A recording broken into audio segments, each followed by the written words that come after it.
Hello, everyone. I am Vijay Garg here from Princeton Growth Accelerator. I have with me Mr. Jayesh Ranjan, who is joining us from Telangana. The reason why we are together is we all know COVID-19 has taken its toll, and it's a pandemic which have caused a lot of government to stop the business, and a lot of activities were on the standstill.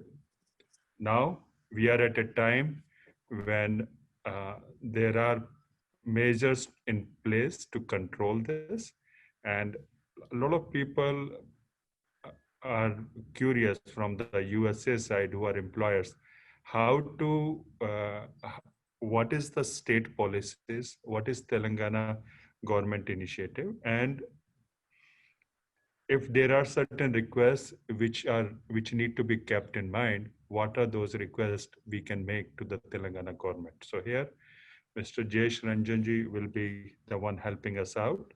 And please, as you have any question, you have anything, uh, put it in the window here, and all those question and answer will be properly taken care. With that, I'll pass on to Ajay Reddy. Please introduce Jayesh Ranjan. Good morning, America, and I guess it's good night, Jayesh Ranjanji. Thanks for joining us at such a late hour. Um, we've heard great things happening in Telangana, and I guess one of the crucial players in that is Jayesh Ranjanji. Uh, we don't need to talk too much about his academic achievements because what I have read or what I've seen is that he's IAS topper of 1982, which we don't need to embellish anymore.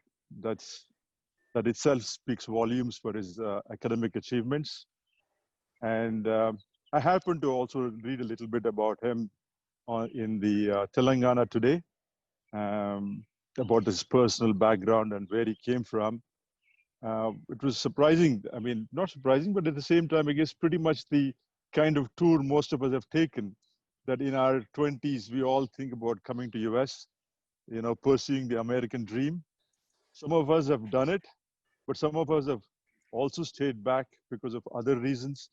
And I guess at this point, USA's loss is India's gain. With such great people and people with integrity and people with education, and they are behind, or the driving force behind Telangana, along with KTR. It's tremendous, and we're really glad that we are in good hands. With that, I guess I don't want to talk too much more. I would rather you tell us, and the panel and the audience give their questions, and you can answer it. Thank you.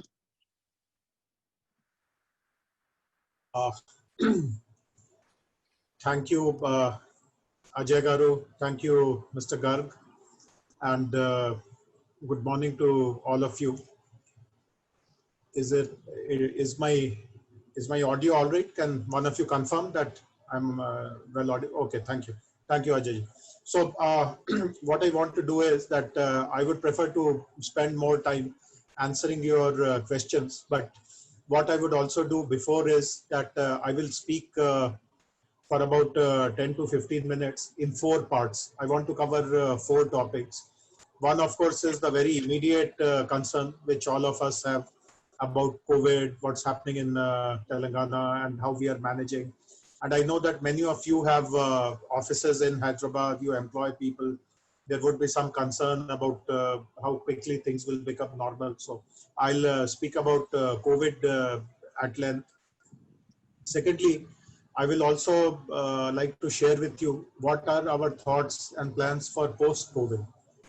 Once things become normal, though we can't precisely put a time frame to it, but once things become normal, what is going to be our priority? How do we wish to partner with large companies, mid-scale companies, etc., etc. So that is the second point that I'll be interacting with. I was also told as a preamble to this conference that many of you at some point in time or other would be interested to doing more in Telangana, because you have seen how progressive our government is, what progressive policies we have come out with, how companies who are already doing business here have really had a good time. So you'd like to know more about what are the plans for the government to facilitate all of you to do more business here. And finally, I will speak about something which is very important for me personally, which is about emerging technologies, about skilling and upskilling our students, freshers, etc., and what kind of support and collaboration I seek from you. So this is how my presentation will be. I won't be using any slides particularly, but I'm sure I'll be able to convey extempore also everything that I wanted to do. So let me begin by sharing insights about COVID management and the severity of the problem in Telangana and also in Hyderabad. First of all, let me begin by sharing a very good piece of news from you that after Kerala, I mean, Kerala is considered to be a role model state in COVID management. The next state which has received widespread appreciation for its ability to contain the problem, minimize it, and ensure that we don't have too many mortalities is Telangana. So, and that has happened in a very focused way.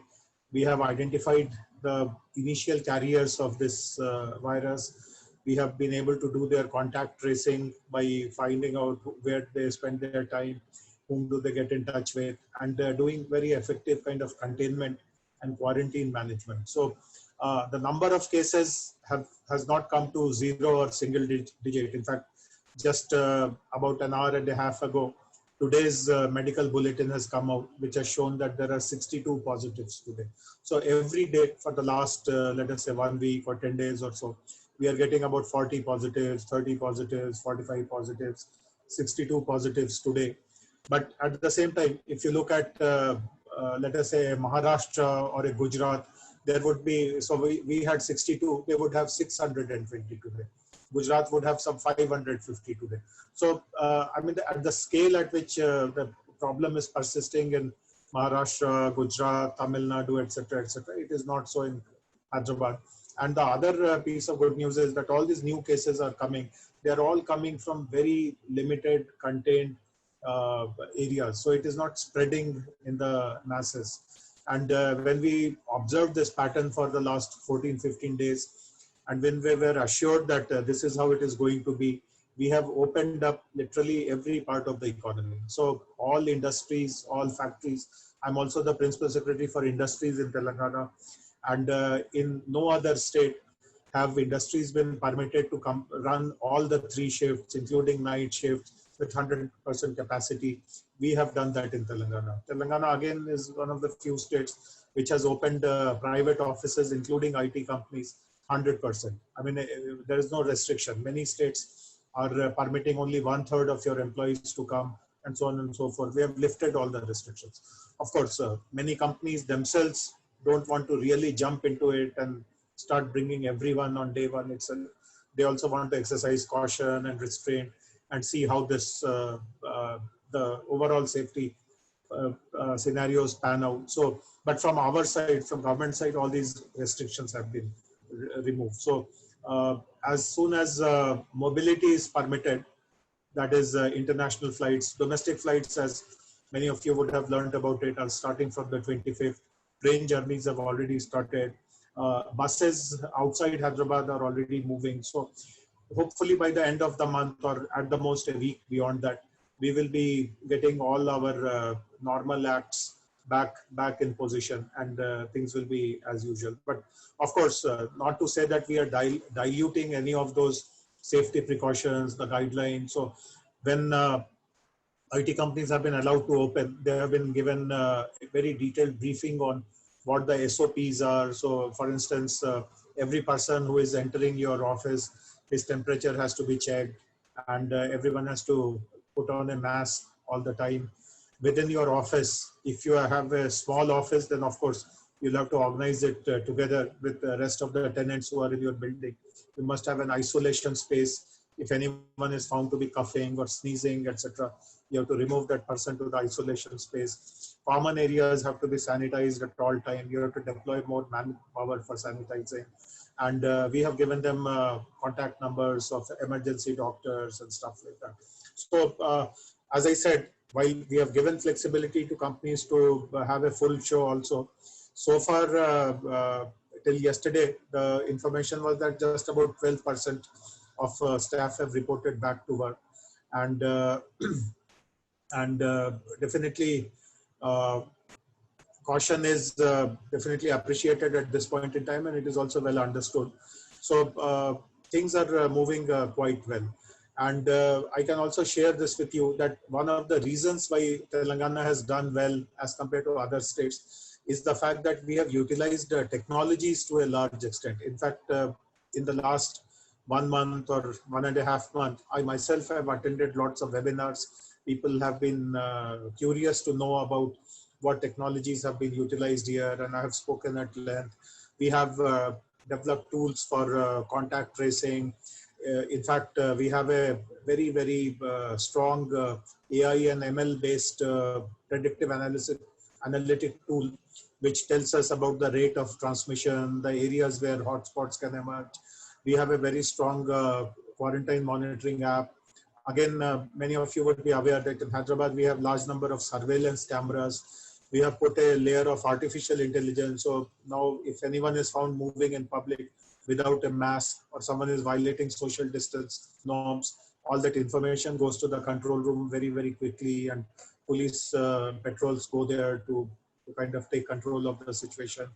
We have used drones very effectively to do disinfections, sanitization programs, also surveillance. We have, as many of you would know, when the pandemic impact hit India, we were drastically short of ventilators. We were importing from various countries, and we were spending almost 5 lakhs, 6 lakhs for each ventilator.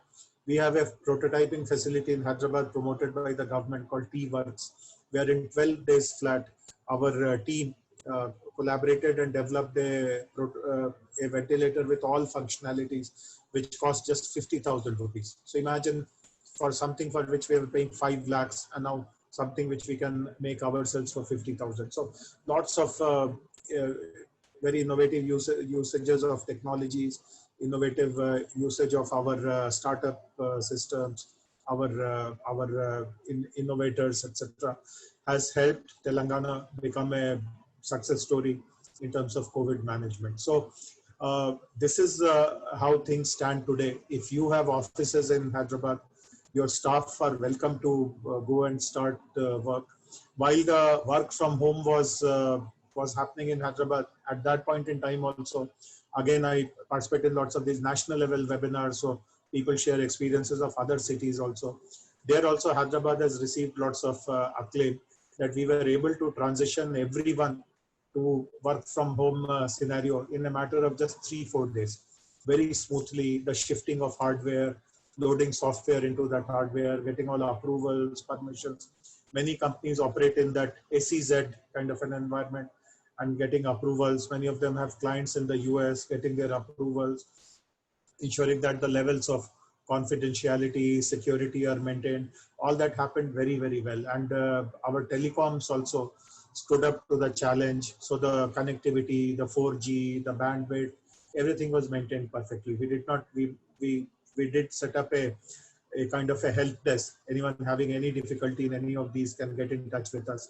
But we hardly received any kind of very meager number of complaints on that. So work from home scenario worked well for us. Our reputation as a reliable center where clients' needs come on top before everything else, and professionally we respond to their needs. That reputation has been further enhanced, and we feel very proud about all that. One small thing which I would also like to share with you was that as all of us are aware, while companies were able to successfully handle their work from home, etc., small companies and mid-scale companies did find orders slowing down, difficulty in receiving payments, etc., etc. So some limited number of layoffs have also started. And again, we have formed a committee with labor department, our own IT department, and representatives of associations like NASSCOM, ICA, etc. So far we have received about 85 complaints, or let us say instances, where either an individual or a group of people working in a company have been laid off. And I can again very proudly share this with you, that this is the first of its kind, that an institution has been created where every such complaint is kind of inquired into. We do a 360-degree analysis. We not only listen to the complainant, we also talk to his HR, his team leader, we talk to the company's owners, we understand their circumstances. There are people from the industry who are participating in this process. So it is not that only some government officials with half understanding or limited understanding are doing this inquiry. Everyone together does it. And we have found that in many cases, we have been able to resolve these matters by counseling the company, advising them that layoff is not the only option. You think about uniform pay cuts for everyone, or postpone some bonuses, or give a furlough option, etc., etc. But there are some instances where we have also realized that laying off people will be inevitable. And therefore, again, something very interesting that we have done, which again is a very exemplary kind of thing. We have tied up with 3 lateral placement agencies who have assured us that if any employee is inevitably losing his position, then they will be able to identify new roles for that person. And if that person requires some upskilling, then I intended to speak about this institution later, but I can tell about it to you now itself. We have an institution in Telangana called TASK, the Telangana Academy for Skills and Knowledge. So we will be providing upskilling programs to such employees who are losing their positions, absolutely free of cost.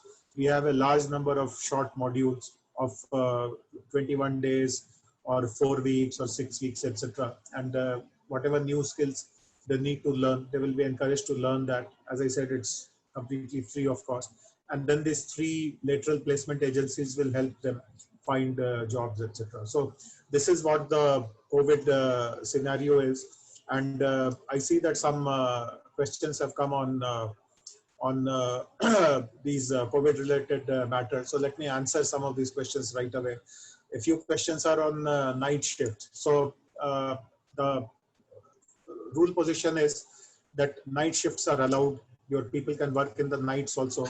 The only requirement or the only restriction is that nationally curfew is imposed from 7 in the night till 7 in the morning. So people who are working in the night shifts cannot move out in these periods.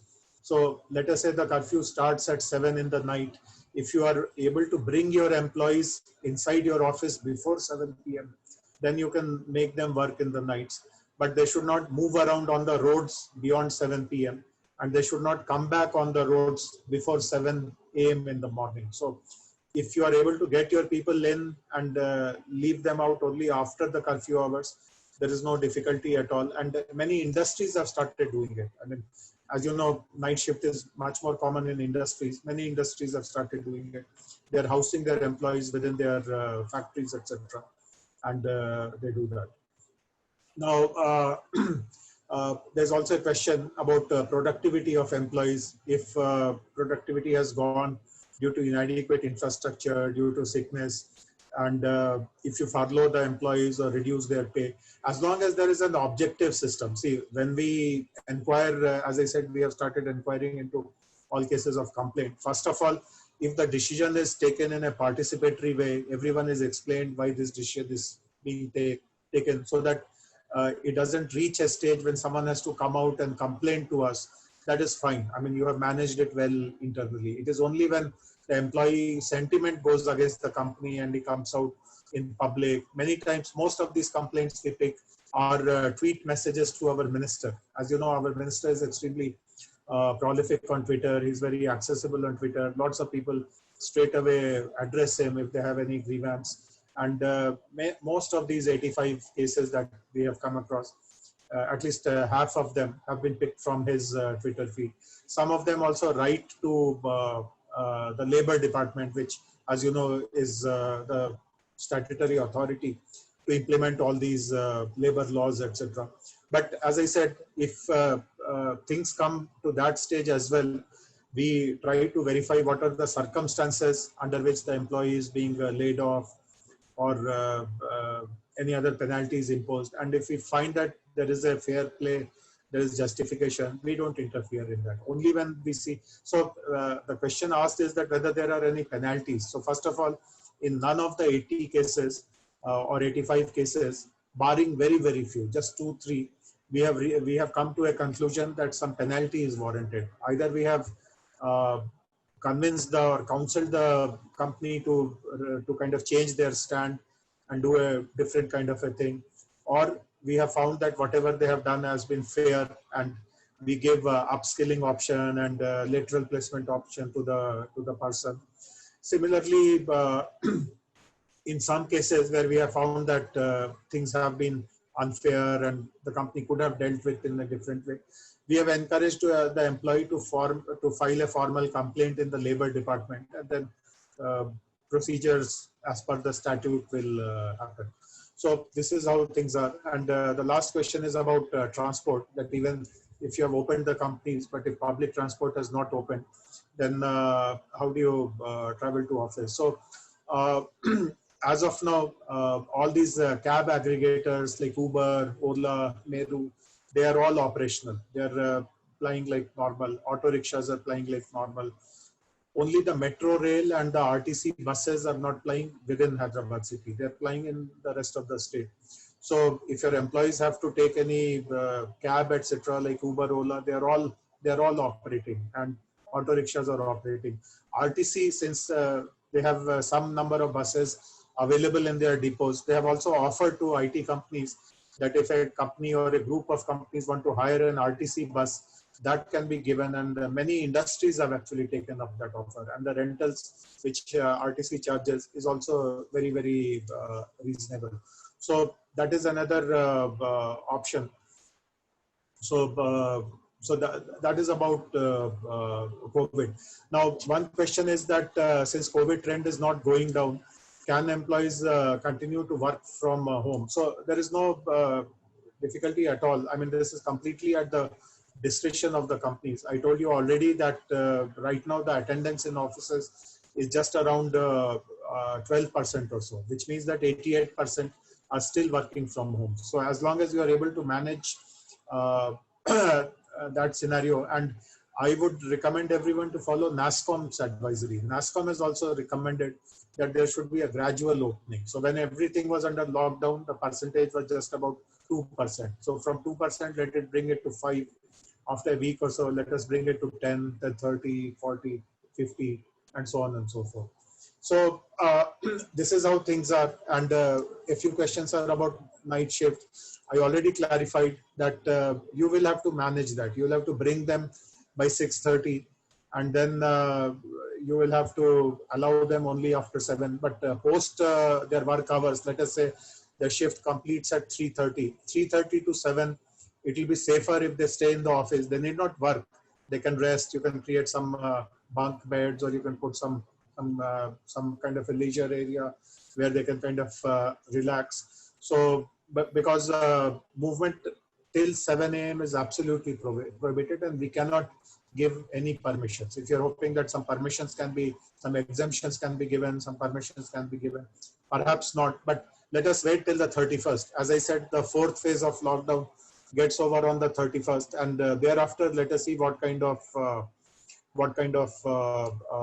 restrictions continue, what kind of restrictions are relaxed. In case the curfew condition is relaxed, then there is no problem at all.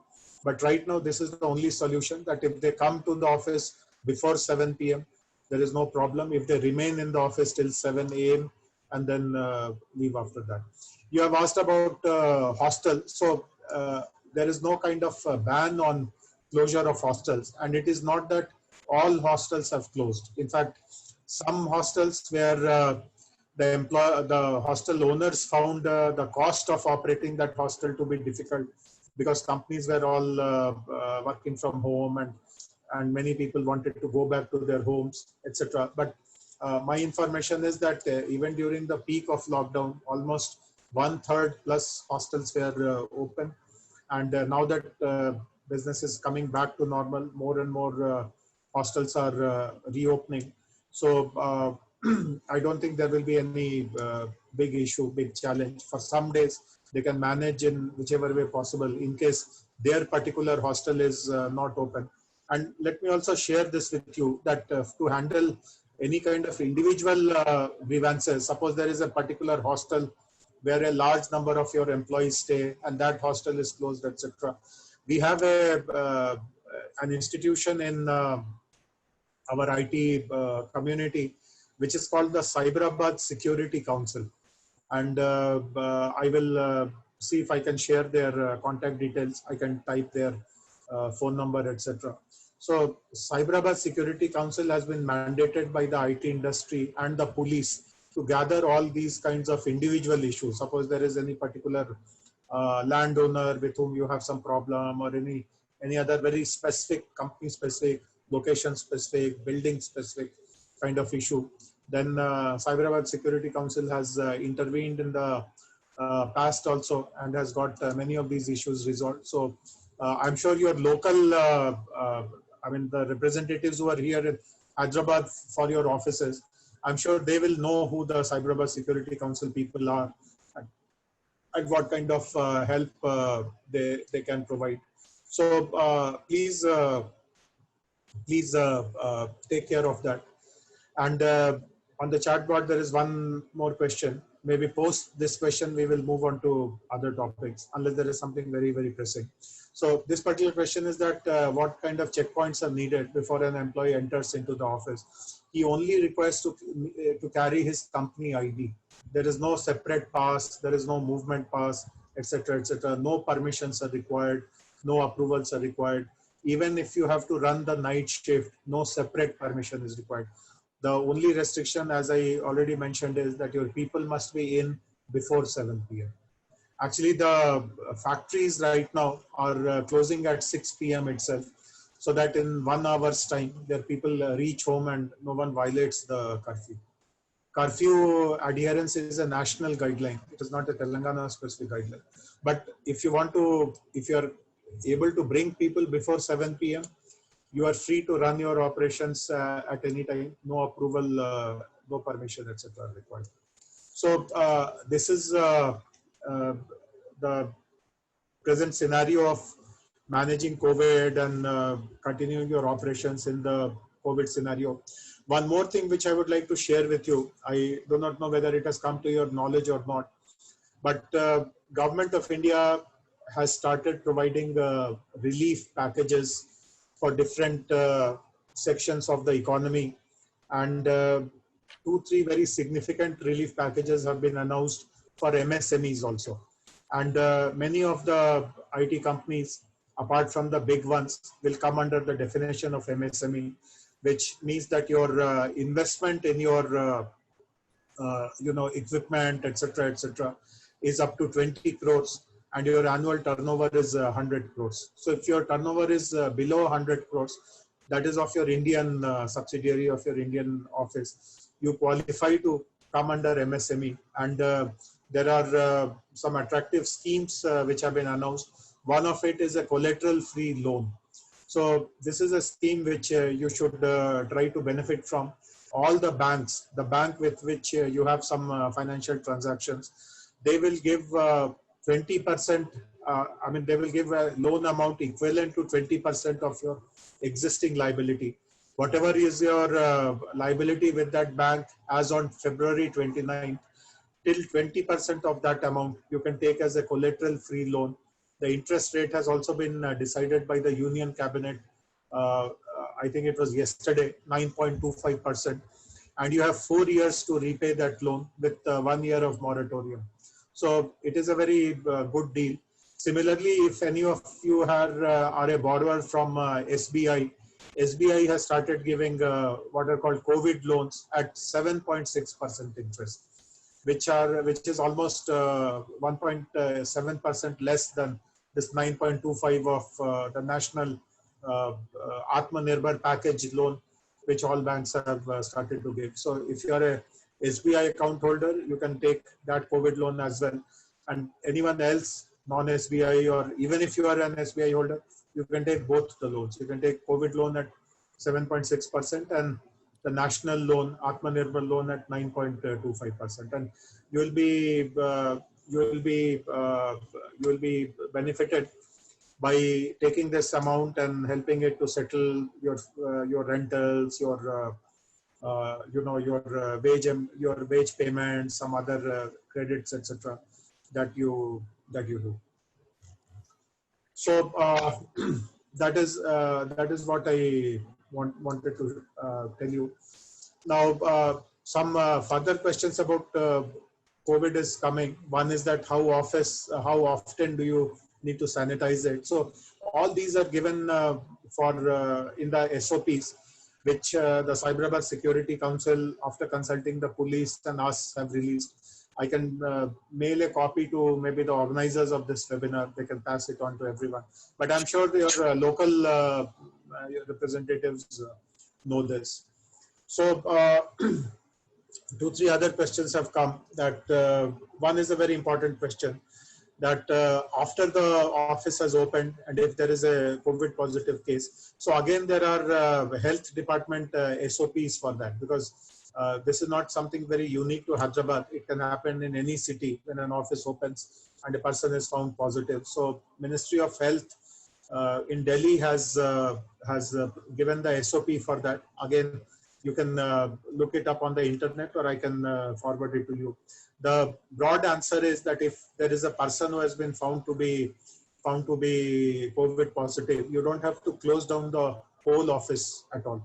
First of all, those people with whom he works in a close proximity, let us say 10 people work together in a room in which that person who is working has been found to be positive. So all those 10 have to be sent on home isolation. They don't have to be admitted in any hospital. They don't have to be tested. They just have to be sent home, and they can maintain the isolation within the home. In case they develop some symptoms, then they have to be brought to the hospital where they will be tested, and of course that area, that room per se, or if the person used to visit some other room also, you just have to look at how this person used to move. The particular area where this person used to work, etc., that has to be completely sanitized and shut down for 14 days. For 14 days, you cannot reopen that area. So that is roughly the protocol, the SOP for offices, the office building, that is, in case someone is found to be positive. So one more question has come about international travelers coming back to India. So 14 days of quarantine is mandatory, and the government has organized quarantine facilities in multiple hotels in Hyderabad, including 5-star hotels in Gachibowli like the Sheraton and Lemon Tree and all that, and there are some packages, etc. So if anyone is coming, then you will have to follow these 14-day mandatory quarantine in a government facility. There is no exemption that I have a large home, I can stay in my home and I will take care of myself. That facility has not been provided. It used to be there earlier, but that has been withdrawn. But now, since we are offering 5-star hotels, 4-star hotels, 3-star hotels, and if you are unwilling to pay for those packages, then you can also go and stay in a government quarantine facility where everything is free. So these are the answers to most of the questions. Now, in the interest of time, I will move on to a few other topics which I wanted to share with you. Of course, you can keep posting questions. If I see something very, very important which I must respond, then before we close the session, I will respond. But otherwise, allow me to move on. I wanted to cover 3 more topics, but as I said, in the interest of time, I will do that very, very quickly. The first thing which I want to share with you is what are our priorities when things become normal. Now, I do not know if you have seen news from Hyderabad, which would have come in.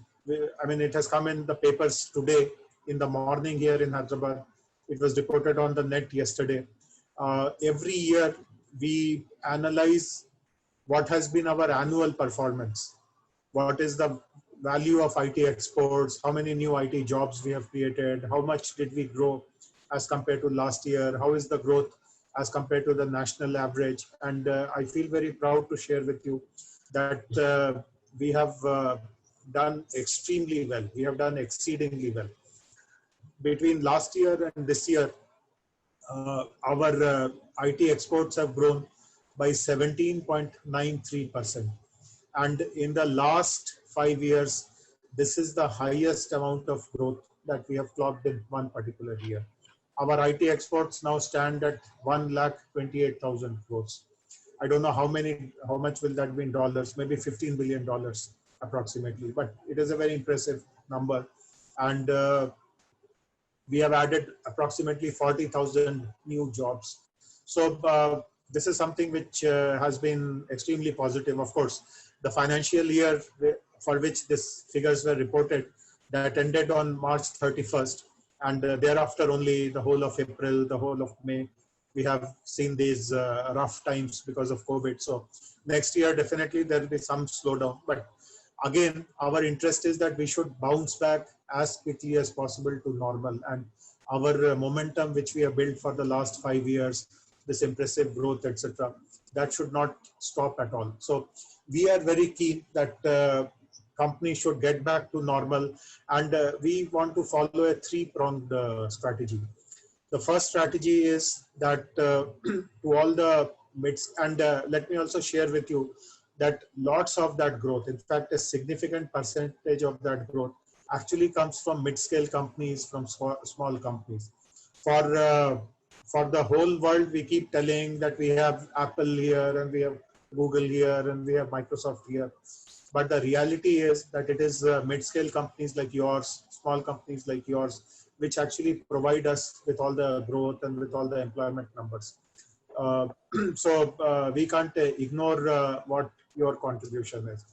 So three things which we have decided. One is that we will be ourselves providing lots of government work to the companies, particularly homegrown companies which are of mid-size and small size. As you know, digitization is going to be a very, very significant driver of the economy, not just in India, but all over the world. And we see that government itself can be a very important player in leading this digitization drive. So for the last 2-3 months, I have a large team of colleagues. All of us have been brainstorming. We are visiting other government departments. We are trying to find out what kind of automation, what kind of digitization is possible, what kind of internal workflows happen, which can be digitized, how do they reach out to their customers, what can be done there, what kind of systems need to be introduced. And gradually, we are building a large kind of an inventory of projects which can be opened up for private companies to participate. And we have taken a decision, we will be announcing it shortly, that such opportunities will be restricted to homegrown companies. So if at all we call for an RFP, the competition will only be from amongst local companies. I mean, someone who is not in Telangana or not in Hyderabad will not be permitted to participate. This will be a measure through which we create some business for the company. So this is one big thing that we will be doing once things start stabilizing and becoming normal. We also want to help companies in their manpower augmentation. If you feel that you have taken employees who do not possess certain IT skills or certain, they don't have knowledge of certain applications, etc., we want to start a upskilling and reskilling program completely at government cost. So your productivity will go up without spending anything big. You just have to allow certain people who will be taking these kind of courses, and these courses will be offered with the highest possible quality. We'll be working with people who have developed those applications, companies which have created those platforms, those softwares, etc. And their guys will develop these modules, these content, and we'll be offering courses absolutely free of cost. So I'm sure that if many of your employees take such courses for which you don't have to pay anything and report back to work, their productivity will definitely go up quite significantly. We are also looking at opportunities to offer to all the homegrown companies to start smaller centers to in what are called tier 2 and tier 3 towns and cities of our state. We have 5 preferred locations which are like these: Warangal, Nizamabad, Khammam, Karimnagar, and Mahbubnagar. In all these 5 places, we have decided to develop ready to use space which the government is constructing. And I can share with you, some of you may be aware of it already, that in a couple of places like Warangal and Karimnagar, these facilities are already ready. About 50,000 square feet facility is available. In Khammam, it will be ready in maybe another 2 months' time. In Nizamabad, in another 6 months' time. And in Mahbubnagar, in about a year.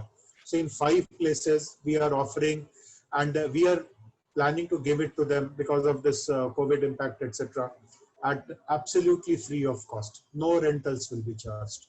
We will only charge whatever electricity consumption and some maintenance, etc., which you have to pay. But rental will be zero. No rentals will be charged.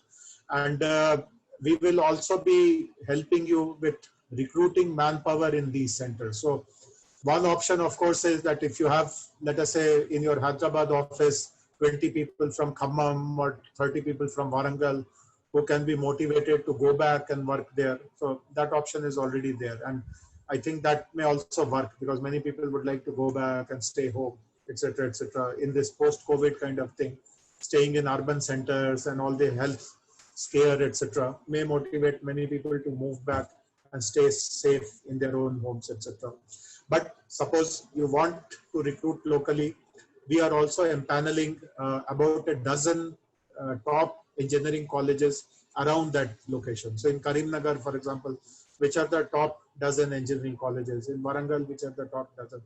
And through an institution called TASK. In fact, some of you are mentioning how do you register for these courses? What are the websites? So in about 15 to 20 days time, the courses will be announced on the website of TASK, Telangana Academy for Skills and Knowledge, www.task.telangana.gov.in. So I'll share these details with the organizers. And TASK will also be helping you with all the local recruitment, etc. So if you want to move to a tier 2 center, and suppose, as I said, that Khammam building may take another 2 to 3 months, Nizamabad another 6 months, Mahbubnagar another 1 year.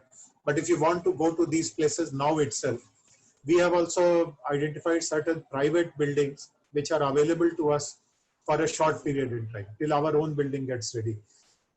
In Karimnagar and Warangal, it is already ready. But if you want to move to other 3 locations, we'll be able to help you in taking some small space in a private facility. And once our buildings are ready, you can move there. And we will be ensuring that in all these locations, the quality of internet, the bandwidth speed, the power supply, etc., there is no disruption in all that. So whatever benefits you have enjoyed in Hyderabad, all these will be maintained and continued in these places also.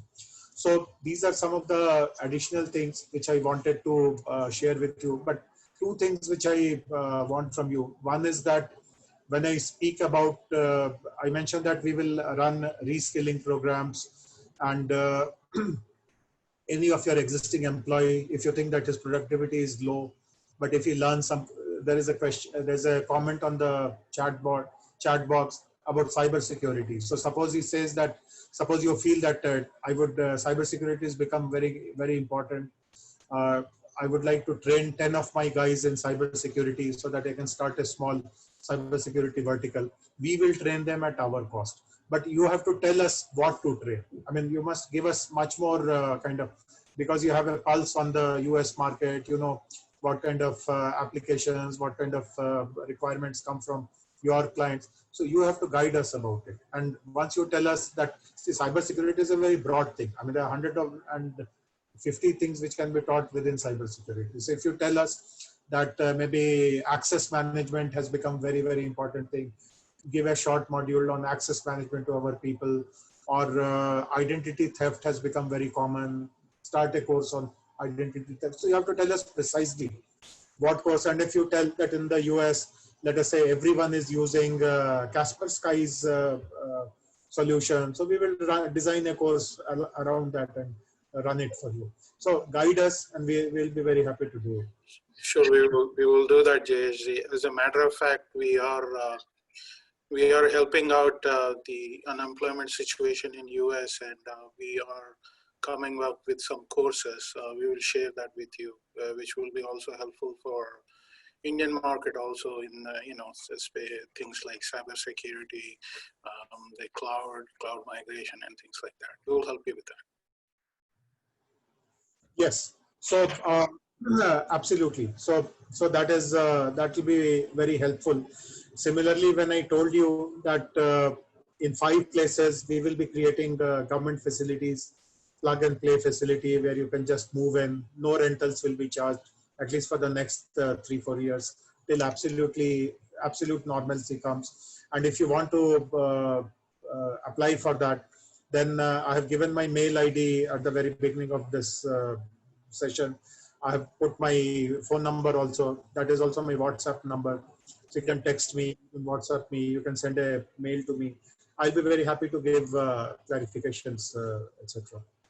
But what I see is with all that what you have told us, I think we feel very comfortable with our back offices. I think you have a very good plan on reopening, and what are the things that we need to look out, and the resources that you have.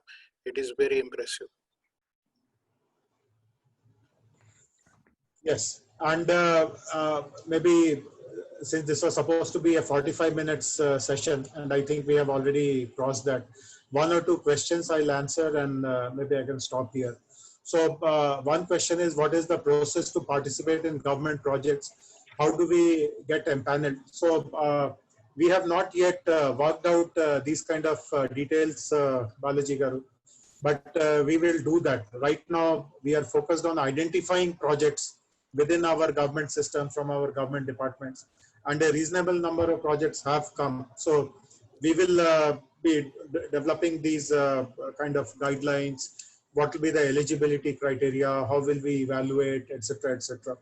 So you will, I mean, just remain alert, and if there is any IT sub secretariat, etc., to which I can keep sharing these standard information, etc., please give that details to me, and I'll be happy to answer. So we will share that. As a matter of fact, Vijay Garg was the past president of the Northeast chapter. He is pretty active, and we can circulate that. Sure. And similarly, one question has come on how do you register to use the office space in Warangal, Nizamabad, etc. So just write to me. But when you write to me, provide 4 important details so that there is no back and forth again and again. So I'm repeating this. Please pay attention to what I say now. When you write to me that you require some space in Nizamabad or Warangal or Karimnagar or Khammam, I need 4 details from you. One is a short profile of your company. I mean, you need not write hundreds of pages, just a short profile, maybe 1-pager, 2-pager, or if there is a website of the company, just give the link and we will read about you yourself. Second is how many seats do you want? So is it a 50-seater, 100-seater? Will you put 25 people there, 50 people there, 100 people there? Number of people that you want to push. Third is that if you tell us what skill sets these people are expected to possess, we will ensure that we start training our, as I told you, I'll be identifying, we have identified about 10 to 12 engineering colleges as a catchment for each of these centers. So suppose you tell me that I will put 25 people who will only do cybersecurity work, or who will only do blockchain work, and they must know Python or they must know something else. So I'll ensure that in the catchment area, those kind of training programs are run, those kind of skills are available. Sure. And Jayesh, I think if it makes easy for you, we can collect those questions. We do have, as you know, we do have an MOU with TIAB also. Thanks for that. yes. And I just want to call out Lax Chepuri. He's from the Virginia area, and then Anna Reddy, who's from Princeton. Here, both of them run big companies, and same with Ajay. Ajay also runs a big company out of Boston. There are a lot of participants who run big companies who have back offices, and we were getting many questions about this. But I think with this session, I'm sure everybody is pretty confident that they have answers to what they are looking for. Yeah, Jayesh here, thank you very much, sir. I've been interacting with you for the last so many years on Common IT Hub. So I'm happy to coordinate on Common IT Hub. Any questions or anything that they wanted from Common entrepreneurs, if they want to start office in Common IT Hub, upcoming IT Hub. We already submitted. Yes, sir. Actually, that will be very helpful for us also. If one person takes responsibility, suppose any one of you is from Nizamabad, please take responsibility for mobilizing interest in Nizamabad, someone from Warangal. One question has come about Nalgonda. So as of now, we have not thought about Nalgonda, but it is completely demand driven. So it is not that I have anything against Nalgonda. Suppose you are able to find 5 other of your colleagues who are also from Nalgonda, who will be willing to take some space there. We'll be happy to spend money and build some facility in Nalgonda also. So check out within your own network and your own peers, if enough number of people, and it is true for any other city also. So there are 10 of it, someone from Adilabad, you're most welcome. You just kind of bring us some critical mass. I mean, we are not telling any cutoff that there must be at least 500 people between the 10 of you, then we will construct a building. There is no such thing. Just generate interest. Let us see what numbers come, and then we will take a call. So we are not close to only these 5 cities. We can open up anywhere. It will be completely demand driven. We will work with you on that, JSG, and the same if you need anything from this side, any communication that needs to be channeled to all the companies here, please do, and we are here, and we'll definitely make it happen.